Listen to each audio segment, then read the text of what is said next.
அண்மை செய்தியாக பார்த்து வருகிறோம். சபரிமலை தங்க திருட்டு வழக்கில் சபரிமலை தந்திரி ராஜீவ் கன்ரு கைது செய்யப்பட்டு இருக்கிறார்.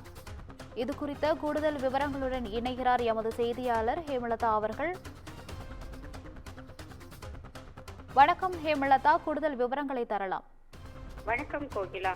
கேரள மாநிலத்தில் புகழ்பெற்ற சபரிமலை ஐயப்பன் கோயில பாத்தீங்கன்னா தங்க திருட்டு தொடர்பாக பாத்தீங்கன்னா தற்பொழுது வரை 9 பேர் கைது செய்யப்பட்டுள்ளனர்.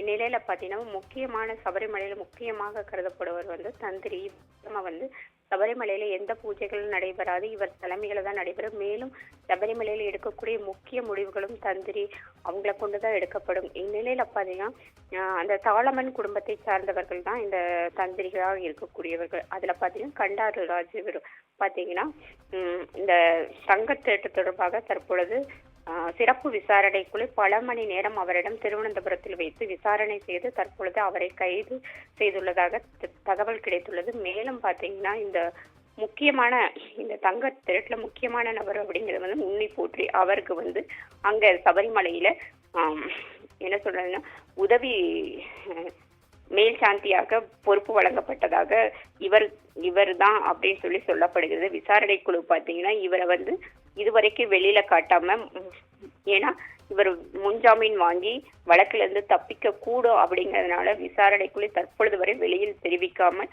தந்திரியும் தற்பொழுது விசாரணை வளையத்துக்குள் கொண்டு கைது செய்துள்ளது பெரும் பரபரப்பை ஏற்படுத்தின்னு சொல்லலாம். கோகிலா.